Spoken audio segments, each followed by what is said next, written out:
Welcome to Brain Lady Speaks with Julie Anderson.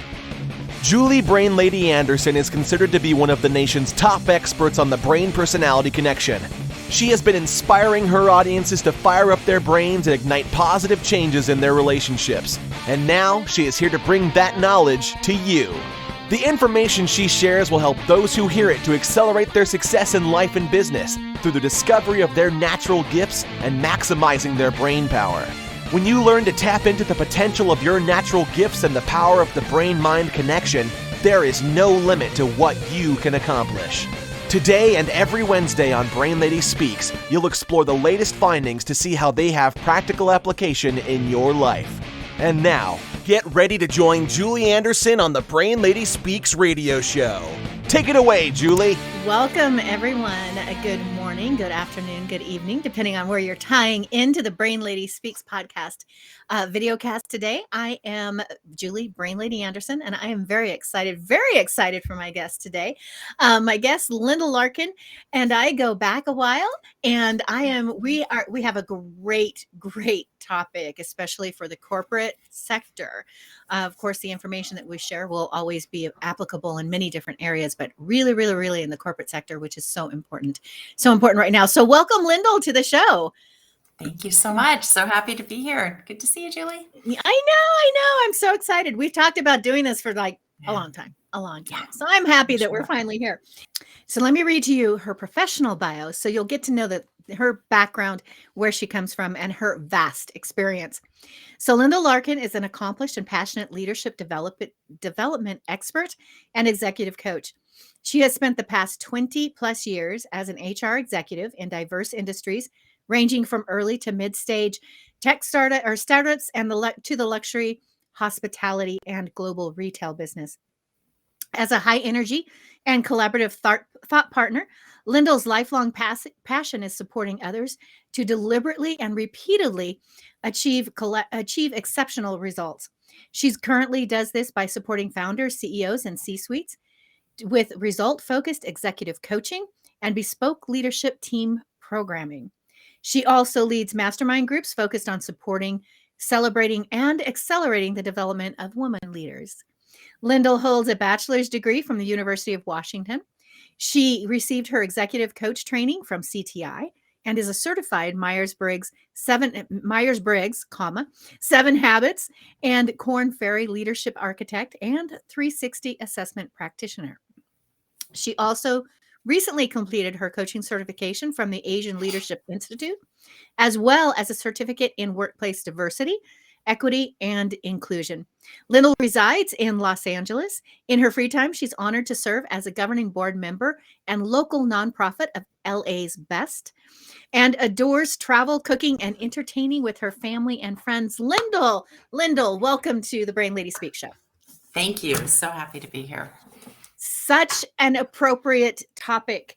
It's just in the workplace. This is so needed. And I know that it is something that more and more corporations, more and more industries are starting to open up and think, okay, we need to improve on this end just a little bit. So let me ask you, before we really dive into the discussion, you have a beautiful bio. What really drove you to decide you wanted to do more focusing on starting at the top and helping the leaders in organizations to shift their mindset and shift their thinking and their styles to become more effective in their workplace? What kind of led you into doing that? I think a few things. I think the short answer would be that the C-suite is where you're able to affect change, right? And we're, still not effectively represented in the C-suite with the diversity of our workforce as a whole.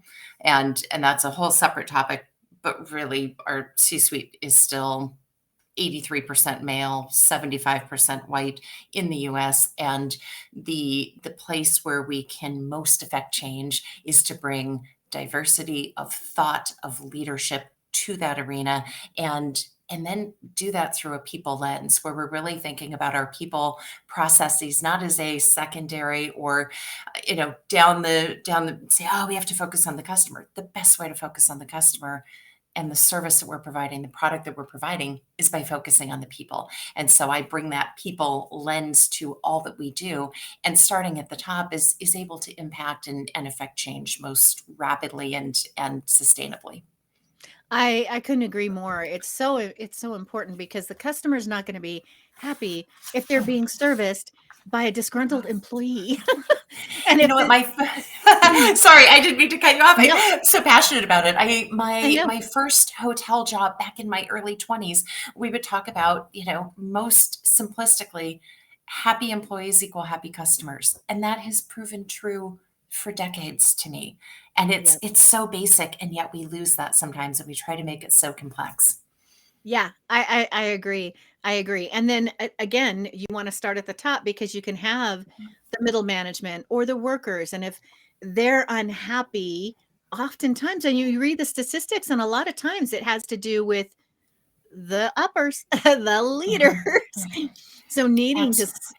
to start there to really help shift that energy from the very top, then it's going to automatically flow down and solve maybe not 100% of the problems, but it sure is going to affect a whole lot of the problems, right? Mhm, mhm. Now, Absolutely. in conversations that we've had, really anyone in our space, in the coaching consulting space, what you're hearing a lot right now is there's a lot of talk about this great resignation, right? That is a big concern. Why are people quitting? Why are people silently quitting? What's this problem? And yet you say that companies are maybe too focused on that right now. Why do you say that? Mhm. Well, I think the Great Resignation has been, and when you look in the media, when you Google it, it's been such a hot topic throughout at least the second half of the pandemic, if not from nearly the beginning. And we need to look at why talent is leaving. But what I see with so many organizations is they're so focused on who's going out the door that they're forgetting about the people that stay behind. How are we addressing, and not just addressing, but engaging those team members that are still on our team? What are we thinking about retaining talent? And it's not just about throwing perks at them. And I think the pandemic and so many people working remote for so long in so many industries forced us to look at that differently. I hope it did. It's not about kombucha on tap. It's not about cold brew on tap, or beer or wine for that matter, right? And free lunch. Those are great perks, but that doesn't define a culture. And I think many organizations got a little bit lazy in thinking that that was going to engage and retain talent. And what I'm talking about is really thinking about who's staying, how are we ensuring that they are engaged, that they're receiving the tools and resources to most effectively do their job, to career plan, to think long term, and that we're not getting into the risk of quiet quitting. And the whole quiet quitting, I'm seeing a lot still around it. We've been, quiet quitting is nothing new, but it Right. really came into Right. kind of conversation in the last probably 2 to 3 months. And the Harvard Business Review, I think it was in August of 2022, they had a great article that said, in essence, quiet quitting is not about bad employees, it's about bad bosses. Yeah. And that resonated so much for me in the work that I do, and really bringing that philosophy to my clients. Yeah, I couldn't agree more. I mean, that that feeling that employees, it's all about them feeling a part of the company and wanting to stay a part of the company. And yeah, the beer on tap, it just doesn't just doesn't get that handled, right? And neither does, I mean, bonuses are great and they're nice and they're wonderful and people enjoy that, but if they're devoted to their job and they're producing, they're going to get that with any company. So the company needs to focus on Absolutely. what do they need to be comfortable? What do they need to be connected to the culture? So it's a much broader it's a much broader problem or to the problem, addressing a lot more than just, you know, these little things like you said, the perks. Now, you talk about systems and we all know that systems are so important in a functioning company, in a profitable company. But Mhm. oftentimes people get the companies get focused on, okay, what's their marketing system? What's their development? Like it's all on it's not focused on the people systems or the actions in developing the talent. Cause you just mentioned really quit worrying about the people who are leaving and focus on the people who are staying. Tell me more about that thought process behind that idea of really helping your current workers. Mhm. Absolutely. I think when I think about systems, we as organizations and certainly as individual leaders will lose two key team members, let's say, or we'll lose a department and we panic and we react to that. And then we throw everything at that and it becomes very haphazard. And my H2H model is called H2H for a reason. It's from haphazard to holistic. So it's looking at how do we take all of these haphazard pieces that, oh my gosh, Julie was leaving, so I threw more money at her, and then I offered her kombucha every day, and then I did this and I did that. And it may even be meaningful elements that we're offering there. I'm not trying to dismiss that. But a lot of times they are completely disconnected. So, how do we Mhm. integrate all of those different components with the culture? So, when we think about employee engagement, there's the elements of measuring that, but then how are we addressing the employee engagement? How are we looking at productivity?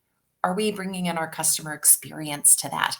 Are we thinking about our regrettable turnover around our succession planning, our development plans? Are we talking career pathing? There are so many different elements. And I unfortunately see a lot of organizations that react with one of those buckets and address that really effectively, but it's not integrated into the organization. It's not part of their culture. It has to be part of the culture. And when we talk about it being part of the culture, that means it ties into performance management, it ties into performance reviews, it ties into Mhm. recruiting, that those elements of culture, of values driven organizations are infused into everything. And so a lot of the work that I do when I'm working with an organization and multiple leaders is to really help integrate that, to assess where the priorities are. It's very easy to think we need to do everything all at once, but then to figure out the systematic approach to that in a manner that's sustainable. Right. And we often, I will use the analogy oftentimes of a personal trainer, right? That I Yeah. wake up one morning and I go, oh my gosh, my pants don't fit. I've got to, okay, I'm not going to eat today. I'm going to work out. I'm going to work out for 4 hours. I'm going to lift weights. And, that lasts Yeah. for maybe a day, maybe two, and then you go to the mirror and you go, gosh, my biceps haven't changed. And my pants still don't fit. Okay, I've got to try something else. And it becomes this frenetic scrambling to try to address a much more systematic issue. And so how do we think about that holistically and with a thoughtfulness and deliberateness that's going to actually achieve results, which are ultimately the business results are what come out of that. The happy Right. customers are what flow out of that. Yep. Yep. The hard numbers. This is one of the things that it causes some frustration for you and I, for people in our field, that it's not always easy to measure an ROI, to have data and these numbers that you can show in the overall of improving Mhm. of culture and improving that engagement and improving that relationship and interaction between leaders and workers. And yet it is such a profound difference when it really does apply, because Yeah. you may not be able to say, oh, okay, they worked this much more today and had this much more profitability. It really is about the big picture and how comfortable they feel in staying and being loyal to the company. And I Yeah. love the focusing on the culture. I think that's something, and Mhm. really paying attention to the workers and their feedback. I did a presentation I did a training a few years back on understanding different personality types in a tech company. And Mhm. they had great, and it was, one of these very forward thinking upstarts. And, they had literally had scooters in the very open air office, and nobody was in a, corner cubicle shut Yeah. off. And, they really were proud of the culture that they thought they were building. And yet in a private conversation afterwards, one of the middle managers said to me, this isn't what it looks like. Yes, they're applying this, but we are under so much stress. And she it's like whispering it to me, and they just don't listen to us. And so you really have to, as you said earlier, kind of pulling that all together. It takes really listening to the people who are on the force with you and looking at that and saying, how can we improve the culture in a real tangible way? And Mhm. that, I would guess, is kind of that systems and actions type thing that you were talking about. Absolutely spot on. I love your example. And I would say so much of the work that you do around the brain ties into there is no one blanket answer for everyone. I have organizations, I have individual executive coaching clients, CEOs, C suite executives I'm working with that say, okay, tell me how to do it. How should I communicate with my team? Yeah. Have you asked them? And not collectively, individually? Have you asked, hey, Julie, what's the best way to give you an assignment? What's the best way to check in with you? Because I guarantee you, what feels like micromanaging to someone else is going to feel like I care and I'm shepherding you through the process to another person. And we forget that and we want to read the book and say, okay, I've got these three things. Here's what I'm going to do. And for me, a lot of times, especially in that early working with an organization, it's doing this deep dive into really assessing what's going on. And there's not a right answer, and there's not a right kind of way to approach everything. And so much of the work that you do really speaks to that as well. And that's why I so appreciate that. Yeah, I love, thank you. I love that what you're saying, because it's very true. I even tell when I'm working with my execs, it's like, okay, wait a minute. Ask the people, which is what you just said, right? Ask the people, talk to them, because I talk a lot about doing the watching your body language and your facial expressions and the words, and making sure they're not negative, they're positive, and having somebody check you, right? Ask them, hey, how did I do? I'm trying to improve on this. As a Yeah. leader, you're always standing there going, okay, let's come do a review. And here's your numbers. And you did good here. We need improvement there. But you very Mhm. rarely ask them to do that for you as a Absolutely. leader. And that, Absolutely. that can be Creating so that culture of eye-opening. feedback is Yeah, huge. And it's it's not huge. easy. It's not one time. Right? And we sometimes do that, right? "Julie, do you have any feedback for me?" "No, you're Yeah. amazing." "Okay, I'll just take that and run Yeah. with it. I'm amazing. I'm gonna think Exactly. that the rest of the quarter."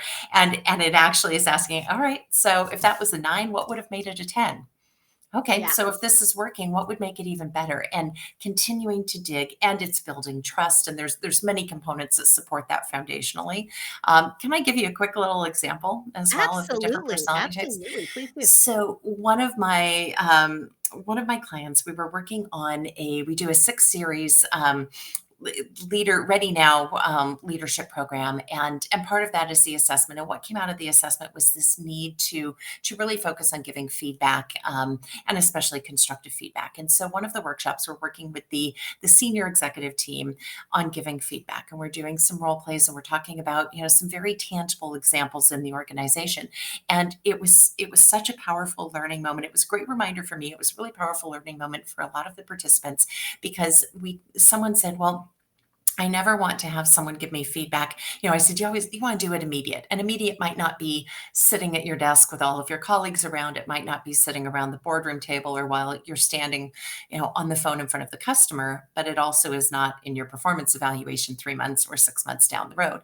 And this person said, well, I really like to have a heads up. So what I do to my team is I say, hey, Julie, tomorrow I've got some constructive feedback for you. Let's meet at noon. And literally half the room cringed, and there was this physical reaction. We were live, we were in person, and there was this physical reaction, and we dug into that. I said, so what's going on? And oh my gosh, I would hate that. That would be terrible. And this person was dumbfounded. She said, no, I never want to have someone just call me into their office and provide feedback. I need to process. I know it's coming. I want to think about it. And it sparked this really powerful conversation around different personality styles, different ways of processing information, so many different words and pieces of the language we can use to describe that. But in essence, different people that process it differently. And that while you, Julie, may wish that you had overnight to process and think about and anticipate the feedback I'm going to give you, I, on the other hand, would not sleep. I would be Yeah. paranoid. What is that feedback? What's coming toward me? Am I going to get Yeah. fired? What does this mean? And over analyzing all of it, it would ruin my whole evening. and the next day until we sat down. And it was such an insightful moment for the team. They were like, well, so there's not just one way? No, there's not one way. But I'm going to have to ask you, Julie, my team member, how you want that. I'm not a mind reader, and I'm not asking you to be, right? But to say, what's the best way? When I've got some feedback for you. How do you want to do that? And it was just this little light bulb moment for so many people. And that's kind of those are those magic moments that you're like, yes, this is shifting. We're affecting change. Yeah. I love that. I love that. And working when you work, you hear things like the psychological safe place, that if you have that culture, that base from the beginning, then that's going to make that even more. Because instead of engaging neuroscience, right? Instead of engaging the fear center in the brain and everybody goes into that Yes. panic mode. If you've had these conversations casually with your workers throughout the day, so they're looking at you not just as and I'm not saying you don't want to still be viewed as a boss, because you're still the boss, you're still the leader. Absolutely. But at the same time, you want everybody to be so comfortable with you and interacting with you, whether that's just saying hi and smiling at them as you're walking past them during the work day. Yeah. Just asking them every now and then, how you doing today? How's your family? Showing interest. Then when it comes to those moments where you say, I've got feedback for you, how would you like to receive it? They're at even more ease. Yes. And a culture of feedback is that it's not once every quarter or every 6 months where I go, oh my gosh, Julie sent me an email and said she wants to talk to me. What's going on? No, you popped by my desk. You popped onto Zoom. You texted me, whatever that might be, but it's a normal interaction because we already have that culture of feedback. And we're all striving for the same goal, right? Which is to ultimately be better at what we are doing collectively. And of course, individually is where that feedback comes in. Yeah, I like that. I really like that. Obviously, and we've had these, types of conversations like this before. You and I just, not in a public setting like this, but what makes you passionate about this topic? Because we can, if we were sitting in person, you'd be able to just like feel the energy, right? And again, we've had private conversations, you and I and Karen and some of our other cohorts, just about how important this is. What makes you passionate about really wanting to affect change like this? I think there's a couple of things. I think it's possible, right? And to see, I very much have this growth mindset. So being able to work with individual and group clients and see that progression and see those light bulb moments and their level of engagement in getting results is really fulfilling. However, I think at really the core, I mean, there are all sorts of statistics, but the one that I tend to go back to is that we spend about 90,000 hours of our work, of our life at work. It's like about third on average of our adult life. That is to me far too much to be doing anything less than what is engaging and what allows us to be the best version of ourselves. And if I can help someone to do that, and that doesn't mean that we wake up every day, with sunshine and roses and everything is amazing. And I love, oh my goodness, pushing that photocopy button is so exciting. I can't wait to do it. Might not be that, right? But that overall, element of saying, yeah, I am the best version of myself, and I am bringing that and I'm engaging that with others and tapping into the authenticity, the trust, the relationship piece, and getting to do what gets me excited every day. Helping others do that is my calling. That's my passion. And if I can support that through the individual aspect of working with executives as individual coaching clients or with their teams, that is where my juice, my energy, my caffeination comes from, if you will. Yeah. I love it. I love it. And you're absolutely right. You want to be happy. You spend so much of your life at work. And while the work from home movement that took, that really, I know people were trying to work on that type of a idea prior to the pandemic. And yet that really made, that made it, obviously it had to be done in so many cases. And it's been positive in some ways, but in other ways, it's presented that extra challenge that work is always there. You're always at work because you're always at home. And that makes it even more important that you're enjoying what you are doing. If you, if it's the same place you eat your meals. Yes. And there's a couple of elements of that that can help support it around boundary setting.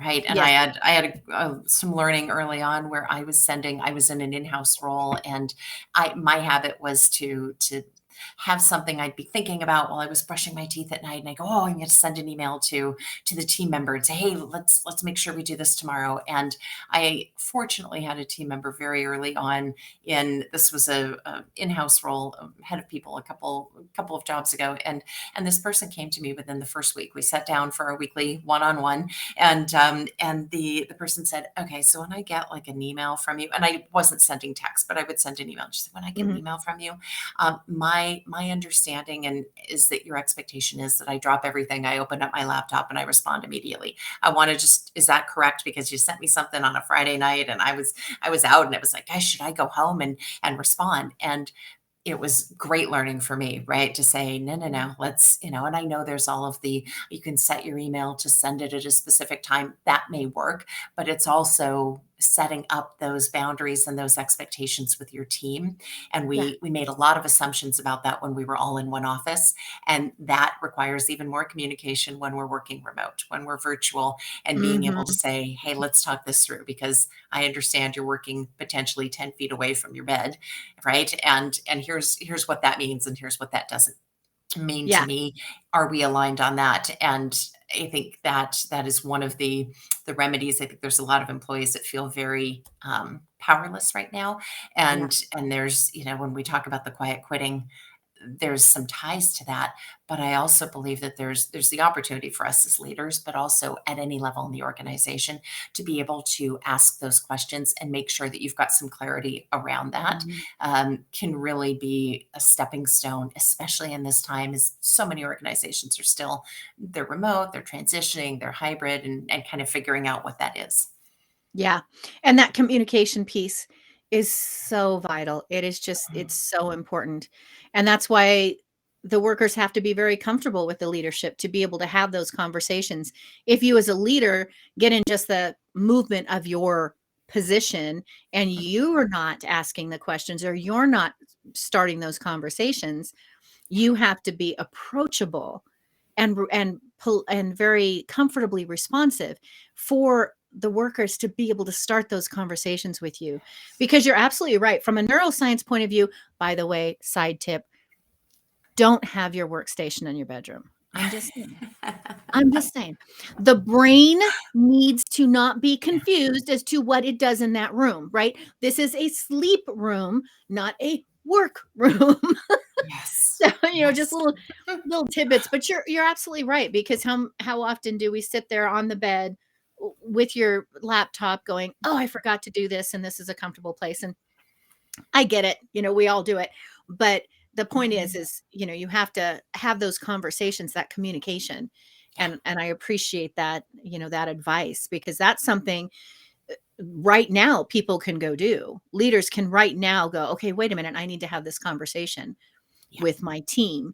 And which leads me to the next point that we were going to talk about is, what is it that if we've got leaders listening to us right now, the leaders that are listening to us, what can they do right now when this recording's done? What can they take back that's going to affect change, that's really going to move that needle on the talent development topic, working with their teams, their organizations? Like what's like the one thing that they can do right now that's going to be effective? I have 3 questions for them to consider. I Because, love it. right, we tend to say, just tell me what to do, right? Well, Right. go back and do this and don't do that, and make sure you never, ever do this. And some things are that black and white, most are not. So 3 questions. First one would be, are you in your organization prepared? Do you have enough ready now leaders? And the term ready now means that if the person, are they fully functioning? Are they up to speed? Are they your top tier talent, right? Are they ready for what is next? And that may not be another title, it may not be a promotion, but what's next in the business? What's coming in 2023? Do you have enough Mhm. ready now leaders to truly drive growth and deliver what you need to on the customer experience? That's the first question. Mhm. Second one is the organization, and we talk very well. I'll come back to the broad piece. I am going to keep it broad. Is the organization, is the approach to developing leaders, to ready now leaders, is it comprehensive or is it chaotic? Is it this band-aid approach of, oh my gosh, we lost 2 team members, we got to develop them. Okay, let's throw them in a training class. Oh, let's subscribe to some training program and get them in there. Let's hire a coach, right? Or do we have a holistic approach, and are we thinking about that big picture? Third question is, does our leadership development strategy, is it yielding the best in class results? Bottom line, are we getting what we need in terms of talent? When we think about the way we develop our team, and there are many ways to do that, but is it yielding the results that we need? And if it's Mhm. not, this is that piece where I said organization versus individual. There are absolutely ways to think about that organizationally. There's also a plethora of ways to think about that individually. Who am I as a leader? I can't always control everyone, but I can absolutely control myself, and I can affect change as my circle of influence grows. So there are those questions apply to us individually when we look at our own leadership capabilities, at our teams, and then at the broader organization as well. Yeah. Good questions. Good things to think about, because it might be different, as you said, for each organization. So you have to really apply it to yourself. So Lyndal, there's something that we do, and I know that you're gifted at it. It's called the executive roundtables, right? And Yes. leaders, C-suites, they understand this term. They know what you're talking about. What is it that you can offer to the listeners if they're saying to themselves, you know what? I really enjoyed Lyndal's points. I want to talk about this more. I want to do some brainstorming with her. Tell us what that looks like. How do you facilitate that? Yeah, absolutely. So my executive roundtables, this is a complimentary offer to all of the listeners, are a 75-minute session. And I would say it's a hybrid of workshop and discussion. So and these can be opened up. I've done them within organizations with the executive teams, and it facilitates, and having an external facilitator often facilitates a very different conversation, and a little bit more of a transparent lens looking at how we're cultivating ready now leaders. So it could be within the organization. I've also done it with associations, with groups of team members, of nonprofits. It's a variety of ways to do that. But in essence, it's part workshop, it's part discussion around what are we doing and how are we cultivating our ready now leaders, and where do we have opportunities to do that better. It's not a sales gimmick. It's actually intended to give some tangible pieces that the team and the participants can walk away with and begin implementing in their organization Mhm. immediately. And so Yeah, I would be happy to offer that for any of the listeners. that's awesome. And then they can ask those 3 questions, right? Yeah. You can cover those Oh, 3 I'll ask questions. them. Right, yeah. They better be You'll ready. get a I'm going to chance. need the answers. Yeah, exactly, right. You Yeah, better be yeah, prepared. absolutely. Let's roll up our sleeves and get some work done. Make those Yeah, 75 minutes worth it. Well, absolutely. this has been wonderful, and I know some of the listeners are going to want to stay connected with you. So we are going to pop up some social media connections. Right. Her website, your website is larkinleadership.com. That's the same as on your Instagram, and Lyndal-Larkin on LinkedIn. So stay connected with Lyndal. All of the listeners who've heard this, even if this particular topic isn't resonating, you might have other questions for Lyndal. So reach out, shoot her an email. For those of you who are listening, all of this information, the email, the phone number, all of the ways to contact or follow Lyndal is in the show notes under today's show on Ready Now, Building Ready Now Leaders.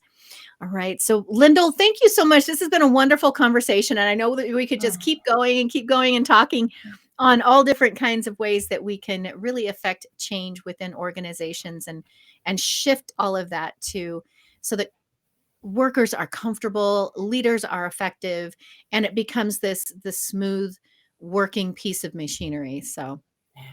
thank you for having this conversation with me today. Ah, my pleasure. Thank you so much, Julie. As always, great to be here. Absolutely. I love it. And we'll do, I mean, there's so many different topics. We'll have you on again next year, and we'll have another Yes. topic. So Can't wait. it'll be great. All right. And for those of you who want to stay connected with moi, you can find me at Brain Lady Julie just about everywhere. It is LinkedIn, a lot of the social media on Facebook. My business page is actually Purple Brain Lady or Your Best Mind Online. And you can find any of the different topics and different things that we cover on this show on the brainladyspeaks.com or brainladyspeaksradioshow.com. You can also follow us on or interact with us on any of those networks. If you have a question, you can send me an email at info@yourbestmindllc.com, which is also the website, yourbestmindllc.com.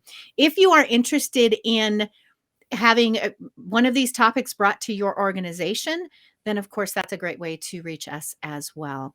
And until next week, I always want to tell everyone, until next time that we're together, I would love to have you just take a nice deep breath. There's so much tension, there's so much stress, and we're going in to one of the most highly stressful times of year. So roll your shoulders back, take a nice deep breath, do a little bit of mindful meditation, enjoy the moment that you are in right now. So go out there and simply enjoy every moment. Until next time, thanks for being with us.